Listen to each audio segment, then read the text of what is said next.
All right, hey everyone, welcome back. We're doing another deep dive today.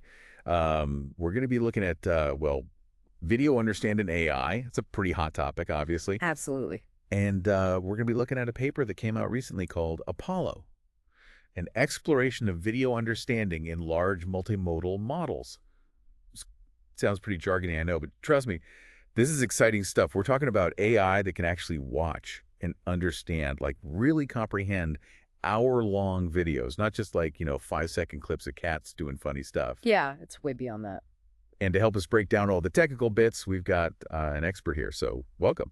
Thanks. Glad to be here. Excited to talk about this paper. It's definitely packed with insights. Yeah, for example, one of the things that jumped out at me was how they tackled this like huge computational challenge. Mm. Video processing all that video data. It's a real resource hog. Oh, absolutely. It's one of the main things that's been holding back, the development of video-focused, large, multimodal models.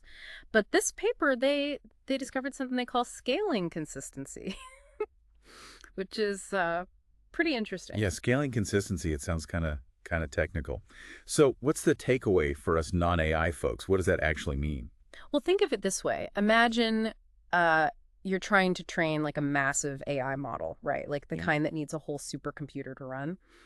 But you want to test out your ideas first, without using up all that computing power. Yeah, that makes sense. So scaling consistency, it basically means that the decisions you make when you design and train a smaller model, they actually transfer pretty reliably to the larger models. So it's like you can experiment on a smaller scale and know that those findings will hold true when you go big. Exactly. It's like a shortcut, a fast track for AI research. That's huge. Really speed things up in the field, right? Absolutely. I mean, think about it. No more endless tweaking and testing on these gigantic models, hoping for the best. Yeah, yeah. Much more efficient. All right, before we get too lost in the weeds, though, let's back up a bit. The paper, it gets into some specific design choices that they made, right? And one of them was how they sample videos for training the model. I would thought just taking like random frames would be enough, but apparently not. Yeah, that's a common assumption actually. But it turns out that sampling frames at a constant rate, like how movies are filmed, like 24 frames per second, that works way better. Okay, so it's not just about the individual pictures, it's about capturing the flow of the video, right? Exactly. It helps the AI understand the action, the movement, the sequence of events. Okay, that makes sense. It's like, it's the difference between reading individual words versus understanding a whole sentence. Precisely. You need that context to grasp the meaning. Okay, now here's something that really surprised me. The paper mentions that image encoders, the ones that just look at individual pictures without any sense of time, they actually outperform video encoders in some cases. How is that even possible? Yeah, it does seem kind of counterintuitive, right? Like, how can something that doesn't understand time be better at understanding video? Well, you got to remember that image encoders, they've been trained on like massive amounts of data, right? They're incredibly good at recognizing objects, understanding the content of still images, and that foundational knowledge, it's surprisingly useful for video understanding as well. So it's like they've got a head start. They're already fluent in the visual language of images. Yeah, you could say that. And what the researchers did is they found these clever ways to combine these image encoders with video encoders, so you're kind of getting the best of both worlds. Oh, that's cool. Like a team of specialists, right? Yeah. Each one bringing their own expertise to the table. That's fascinating. It kind of highlights how AI development, it's not just about building bigger and more complex models, but also about understanding how to like leverage existing strengths in unexpected ways. Absolutely. And that brings us to the topic of benchmarks. Benchmarks. Yeah, the tests that are used to evaluate these video understanding models, Right, right. And one of the things the researchers found is that some of these benchmarks, well, they weren't really testing what they claimed to be testing. Wait, what? You mean the models were passing the test but not actually understand the videos? That's right, yeah. Some of the questions on these benchmarks, you could answer them just by looking at the text descriptions of the videos. You wouldn't even need to watch the video itself. That seems like a pretty big flaw. Mm. How can we know if these models are really understanding video if the tests aren't reliable? Yeah, that's a problem. And that's where the researchers, they came up with their own benchmark. They did. Yep, they called it Apollo Bench. And it's designed to be more efficient and to really focus on tasks that require video understanding, specifically. So it's like a more rigorous exam, right? It weeds out the students who are just cramming the textbook but don't actually get it. Perfect analogy. Okay, so we've got the training methods, the design choices, the new benchmark. Now let's talk about the results, right? The researchers, they created an entire family of these video savvy models called Apollo, and I hear they're performing exceptionally well. They are, yeah. What's really remarkable is how well they perform, even compared to models that are like 2 or 3 times their size. Wait, so smaller models getting better results? That's kind of weird. I always thought bigger meant better in AI. Yeah, it's a common assumption, but it's not always true. And the Apollo models, they really demonstrate that, Efficient design, good training, it can lead to exceptional performance, even with fewer parameters. So it's not just about brute force, it's about like finesse strategy. Uh, That's encouraging because it means these powerful capabilities could become more accessible sooner than we thought. Absolutely. It opens up all sorts of possibilities for using this technology in different devices, applications, making it more readily available. Yeah, this is getting me really excited about the potential here. Hmm. Just imagine like AI that can understand live video feeds, analyze complex situations, provide real-time insights. Yeah, the possibilities are pretty much endless. We're on the edge of a whole new era where AI interacts with video in ways we're just starting to imagine. This is definitely a deep dive I'm going to be thinking about for a while. But before we get too carried away with all the potential applications, let's take a closer look at how these Apollo models are actually put together. Stay tuned for part 2, where we'll unpack the intricate world of video token integration and training strategies. Yeah, that's where things get really interesting. All right, we'll see you in part 2. Welcome back. All right, so let's dive into one of the more technical but super important aspects of this whole thing.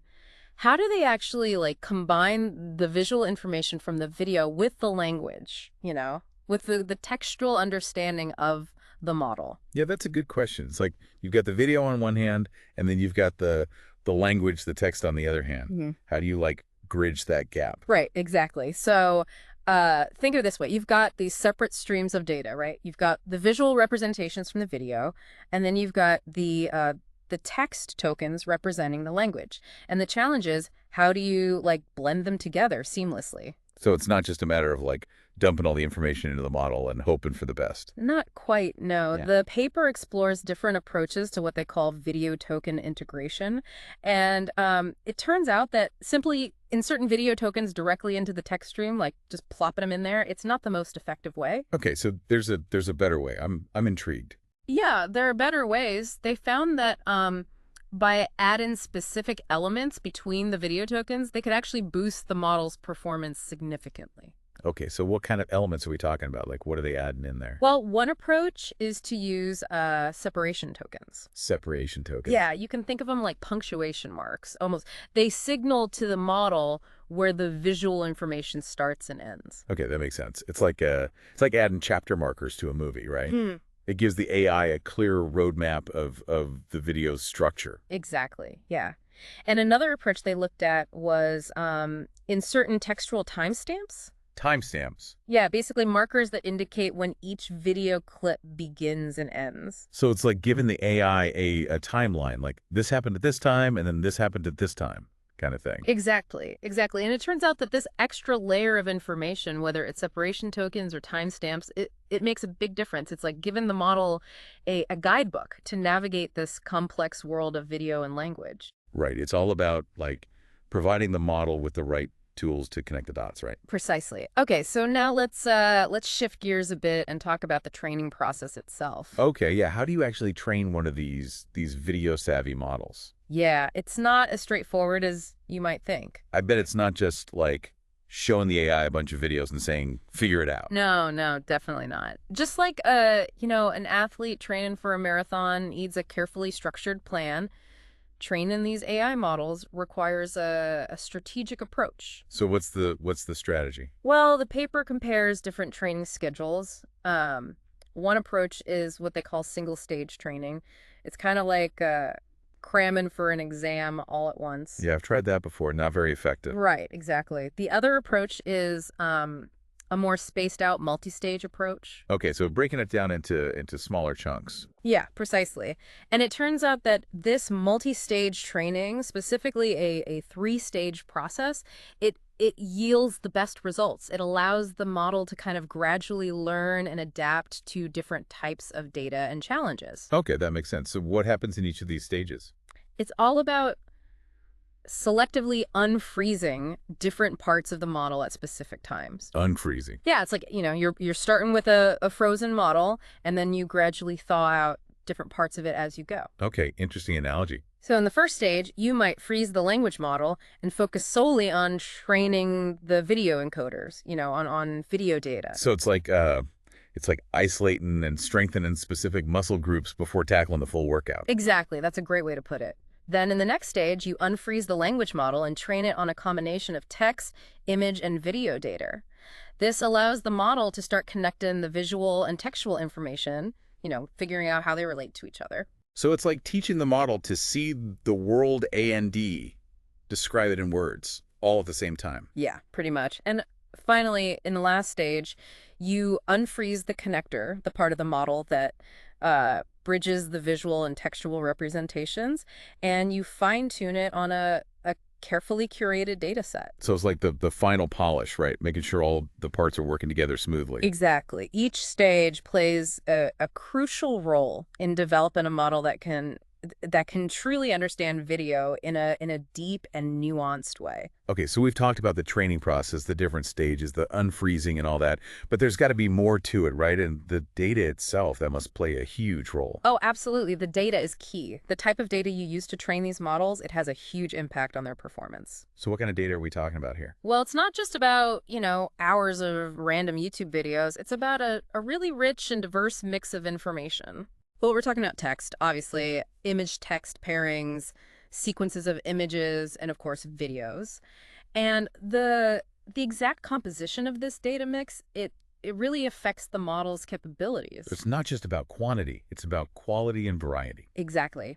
For example, they found that including a specific amount of text data, like around 10 to 14%, was crucial to prevent the model from forgetting what it had learned in previous training stages. So it's like a refresher course. Yeah. Keeping those language skills sharp while it's also learning about video. Exactly. And having a slightly video-heavy mix in the remaining data, that helps the model excel at video-specific tasks. Okay, so it's like a targeted training regimen, right? Hone in those video comprehension skills to a fine point. Precisely. And, they didn't just stop at using existing data sets. Well, they didn't. No, they actually created their own multi-turn, video-based conversations specifically for training. Wow, that's dedication. It is, yeah. It's like they built a custom gym for this AI, complete with specialized equipment and training routines. So they were really pushing the boundaries, not just using what was readily available, but actually creating new ways to challenge and improve the model. Exactly. And that's what sets this research apart, It's not just about building on existing knowledge. It's about actively seeking out new and innovative ways